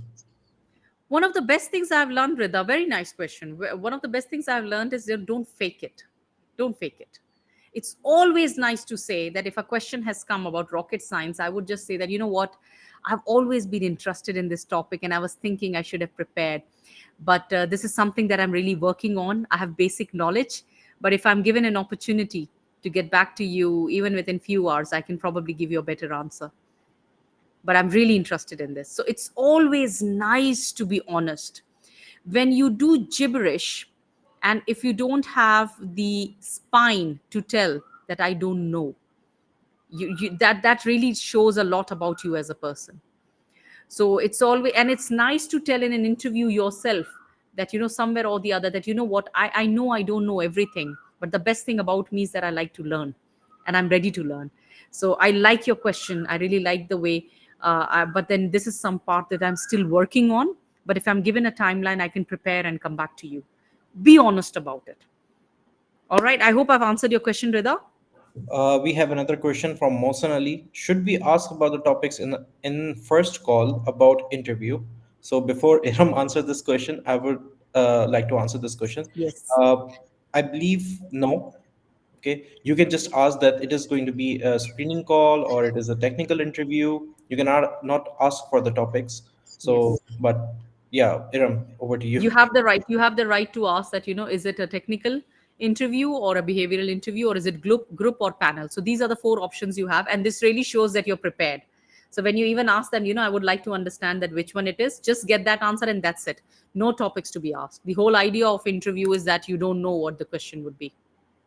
So I hope I've answered your question. And I think Boyu raised her hand. If Yes. there's any question, you can ask. Yes, I do have a question. So for me, it's more of like trying to reach maybe like a recruiter. Let's say you don't really have an interview scheduled, but you want to put yourself out there, and someone who's actually new to the Salesforce field and was trying to actually self promote. How do you go about like reaching out to a recruiter? Yeah, Okay. that's So you need to write a very smart intro of yourself, which doesn't put people to sleep. So it should be somewhere around 80 words, 50 to 80 words about you at max. And it should start from the point that, and now, the AI could write it very well, but it should not look like AI written. That, are you looking for someone who can help you reduce X number of this thing in so many hours? Because I'm an expert in it. Even though I'm new, but I know what value I bring to the table. And I was thinking, if you have the role of so and so, then I would love to apply for it. And probably we can hop on a quick call. That's it. A teaser message you write down and send it to the recruiters. And usually you can see the recruiters of these organizations very easily. that who are the recruiters around. And it should be a teaser message that what value are you going to bring, because there is no position, remember. So when there is no position and you're trying to send a message, this means you're trying to sell yourself. And what do we do when we're selling? We tease, we give some fact, and we try to tell them that do you want this, do you think there is a requirement of this, because I can do this even though I'm new. So let's hop on a call to get more details, and let me know if I could apply for something. That's it. I hope I've answered the question. Okay, we have another question from Idrisia. Should we ask for feedback at the end of the interview? No, So Idrisia, no, we should not. We should leave the interview as if I have that. I usually tell, now I tell people that the way I leave the interview, I wait for that person to ask me, how did I do? So you should be so confident while you're leaving that interview that you know how you have done. I know how I have done. So your body language should be in the end, shaking hands or not shaking hands, or telling them, it was wonderful to see you, I really learned a lot. I hope that our meeting is much more than an interview, and we have actually learned from each other. And while you leave the room, you should have that whole body language that that you have aced it. And it's a beautiful thing. Confidence is a beautiful thing. So you asking for the feedback shows that did I do well? That's not okay. So because this was not a performance for them, they want to see you transparently, they don't want you doing a performance. But asking a feedback looks like that you're asking for a performance review. So don't do that. My advice is, the best way is to drop in a message or an email, asking, not asking, thanking them for the opportunity, and asking for the next step. What is the next step? So that step answer would show you that how you did. So I hope I have answered the question, Idrisia. I think Sneh have some question. Yes, Sneh. Go ahead, Sneh. Hear me? Yes. Yes, we can. First of all, thank you for this amazing event. So I really liked how you designed the whole session to be interactive, so Thank that you. we can open into different topics and all based on the our audience's answers. So I don't have any specific question. I just wanted to appreciate that. I like the idea. So I think this is something that we can add in our different events that we do with Tiham and other community members. So in order to engage with the audience more. So Thank you. Thank you, Sine. Thank you very much. Thank you, Sneh. Anyone That's, else? If no question, you can share some feedback. We have, how much time do we have, Tiham? we have 7 to 10 minutes. So if anybody wants to share feedback, any comment, anything that could be improved for the next time, it's a learning for me too. So I take back a lot when I do training. So it would be wonderful to hear. Yes, you. So Mohsen has written his introduction. So I think he's looking for your feedback. Okay. I'm So certified Salesforce developer with 2+ years of experience. I have worked at Salesforce developer from. I've not been doing my job since not been doing job since my last job. Applied in many companies but could not get opportunity yet. I'm free for 2 years. I've started freelancing to continue my career. So please let me know what should I do to acquire a job. All right. So Mohsen, first of all, you need to start writing, and I need you to do one change. Is that I worked as a Salesforce developer from 2021 to 2023, and I usually tell people that it's nice to write down years rather than number of year, because honestly speaking, at times I feel 2021 is too far, or sometimes people feel that 2019 was long back. So it's better to write that I've worked for 2 years. I'm currently looking for a job. So rather than saying I do not have a job, you need to say that I'm currently looking for a job, I'm looking for an opportunity, I'm currently looking for an exciting growth opportunity. And so I would highly recommend the Teham. Do you have any suggestions for him, because it's for the Salesforce community, he's looking for a role around that? Do you have suggestions for him where to start applying from or for? yes. So recently we had the career fair, and we tried our best to get the job opportunities for the resources who are starting their career in the Salesforce. So I think we have already shared those resumes, those profiles with the hiring partners. We are going to organize another career event, and maybe in that event you can take part. uh, and also, if you are there to learn about Salesforce, I see that you have been working as a Salesforce trainer. Okay. So Yeah. just need to understand, and we can take it offline as well. You can connect with me later. You are currently working, or you are looking for the He job? has Because started freelancing, so he's it's a freelancing work that he's doing as a Salesforce trainer, but he's looking for a full time role. hmm. So I see that you have been working for 2 years. So how you left this job, or you are interested in continuing this freelance, or you want to? So I just need to understand, so we can take it offline, or Take it maybe. offline. Yeah, just ping up the harm, and I'm very sure that this is a very specific. You'll get a specific guide on it. And I wish you all the best, Mohsin Ali. Any tips for switchers? So, Ramiz, for switchers, I would always say that I am, by the way, I'm an engineer. So I was in the tech industry, and I've shifted to training. So I know how it feels. And I've also been an entrepreneur, and I was entrepreneur for an app, for a service providing app. So it's completely different what I'm doing right now. And what I tell people is that it's very young. I'm very young in this field. It's only 1.5 years, and I'm passionate about it. I really loved it. And I think people who are switchers are more passionate about that field rather than the ones who have been going on because it was their first job, because you selected deliberately.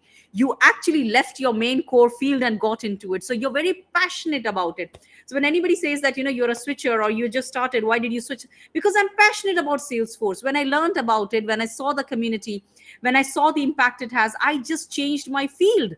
So I'm more loyal than the people who got into it and working in it. So I'm more passionate, and I'm more I'm romanticized with the whole concept. So people who are switchers are the loyal people, because they learned. And it's like, switching your religion. So you studied and did all that, and then you switch. So it's that kind of a feel. So switchers are amazing. So don't call yourself switchers, but I would say take it as a badge, that it's a good thing. And you deliberately changed your field because you love the community, you love what Salesforce is doing for the world, and you want to be a part of it. No, no, don't worry. Thank you Okay, very there's much, Muhammad Arsalan. Thank you. appreciation. Let me read it out. Thank you, Iram. I'm also. Oh, okay. Thank you, Iram, for making this session so engaging and informative. I have learned a lot from you. Wish you all the best. Thank you. Thank you. Wish you all the best too. Okay. Isra Rasul, I am housewife and solo learning Salesforce. What would you suggest me? Teham, I want you to answer to her. Yes. So in this community, I have seen so many female resources are there. They are coming up. They are switching their roles, and they are also, some of them are housewife. And I love to see that this Salesforce ecosystem is empowering the women in tech. So if you see the poster of this event, Iram is basically the speaker of this event. If you see, it is themed as pink, and this is just to give the respect and to empower the women in tech. So yes, Salesforce there are a lot of platforms like Supermoms. You can also connect with Maham is there. You can connect with Kurat on this. And if you're learning, I would suggest that Trailhead is one of the best platform, I believe, to learn about Salesforce. It is from the Salesforce, and you the enough information there. You can learn each and every career path from there. For example, if you want to become a Salesforce developer, the information is there. The learning path is there. And also it is going to help you in making your resume worthy, because Hmm. you are learning from the Salesforce, from its own platform. Okay, so you can always, I just suggest you to be active on LinkedIn. Whatever you learn, whatever you are pursuing as learning, share there on the LinkedIn. Let people know that you are learning. Let people know that you are passionate about Salesforce. So the opportunities will come forward for you. Wonderful, wonderful. Thank you, Teham, for that. And one tip is that even while learning, Irsa, whatever you're learning, write a blog on it, write a post on it, that I learned this today. So one week, one post about your progress in learning, so just so that and then tag these communities, and then push hashtags and all that. So just as a person while learning, also you need to put your progress out there, so that once you're done, people have seen your journey, right? So this is one tip for you. And same for Arsalan. All the best to you. So put up your these certifications and everything online. Truly 50 badges and want to start a fresher for internship. Yeah, go ahead posting it up. Wishing you all the best, and get in touch with Teham. And mashallah, he's really shared a lot of options with you. So there's one message. Thank you. It was truly outstanding session. Cleared many of the things I thought would be weird to do in an interview, like make a small talk. Uh, Yes. from Omar, many thanks for the informative session today. Thank And you. then from Boyo, I recently had my very first Salesforce interview. However, was not successful. I do not paid experience, but have worked in project through the workforce Workforce development development program program. Mhm. I'm currently enrolled in. Currently. So see, this was your first interview. This was your very first interview, and I'm telling you, when people tell me, I had three bad interviews, and I think I should change my career. Oh, for God's sake, I'm 28 one. So mine is 28 failed interviews. So for me, one is nothing. You need to keep trying. And remember, when your interviews are not successful, you're learning a lesson over there. There's something you learn out of that. There is nothing failure. So you either get it or you learn from it. So keep trying, keep going, and keep applying every single place. Remember, guys, there is one tip I want to give you, which is very personal. Apply everywhere, go for every interview, even if it is far away, even if it is a night job, whatever, because that interview is your practice. Once you get the offer letter in hand, then you think of the logistics. Before that, give the interview as if this is the last job of the earth, and give it with your full heart. So do not start thinking and assuming, nahi, you know what, they have such timings, they have this thing, they are just five people in the organization. No, give the interview for your practice, so that if you got the interview from your ideal job, from the ideal organization, you already had couple of interviews practiced out. So give it your best shot every single time. So wish you all the best. Okay, so feedback was that I did not have much work experience and it took space. Which is fine. See, this might be, see, you can't fake up over there, right? The only thing you need to do in the interview is that the projects that you did, which were not paid projects, you glorify them in a way that they were big deal. If you were not there, then those projects would not have happened. So the whatever experience you have had, you need to show that when they ask you that do you have a work experience, so never say no. Use your internship as work experience. Try to glorify the words, because see, you were going to the office, you were doing the work like a regular person. The only difference is of the stipend and the salary. So speak in a way that you glorify that work as if it was your actual work experience, which is true. It's only difference in technicality, so you're not lying. So don't say specifically, I do not have work experience. Always say that I do. I have worked in an organization. I do have experience. That's it. So I hope it helps. How to Also, introduce yourself? Hasnain, where just were wa- you? just wanted to add what Iram mentioned. So whenever you are applying for a job, they mention in their description how many of years of experience they are looking for the candidate. So if you so for example, if you applied for 5 years of experience of for the candidate or for the job, so that's something, it's something, you need to see that how many years of experience they're looking for, what expectation they have from the candidate.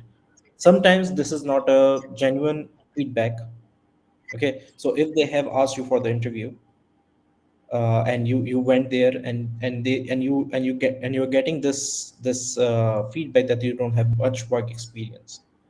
So for this, I think you can also utilize your super badges in the Trailhead.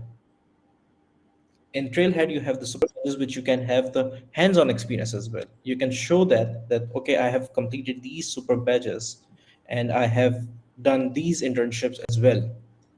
So you need to also consider the description as well, when you are applying for the interview or for the job.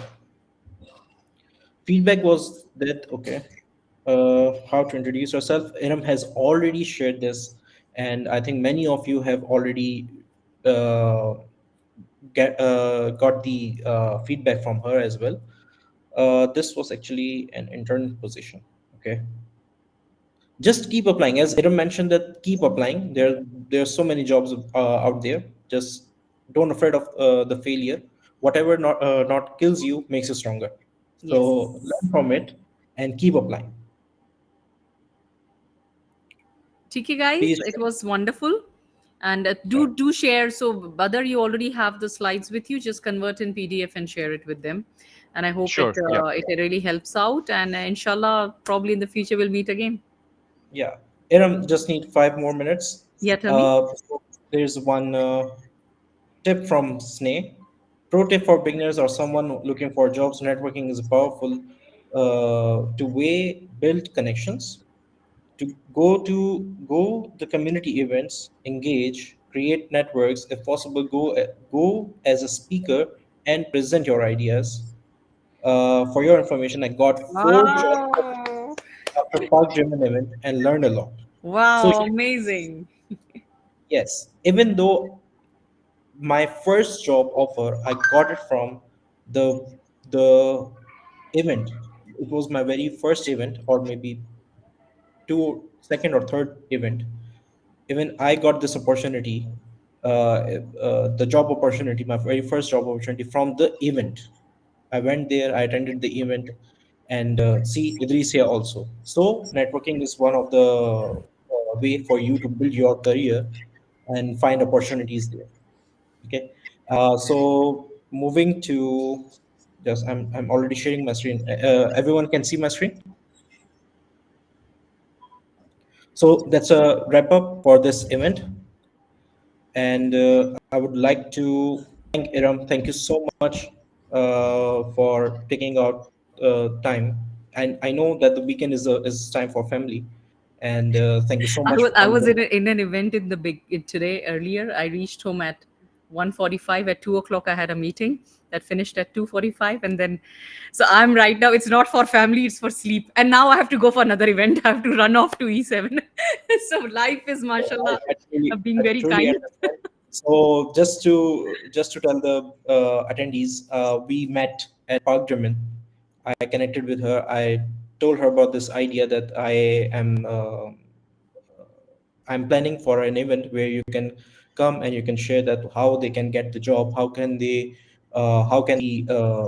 freshers especially can present themselves at the interview. And so she agreed, and in a couple of weeks we have planned it, and now it's there. So thank you so much, Thank Iram. you, Thank you so Saham. much. Saham, thank you for the opportunity. This was a great learning, by the way. So thank you so much.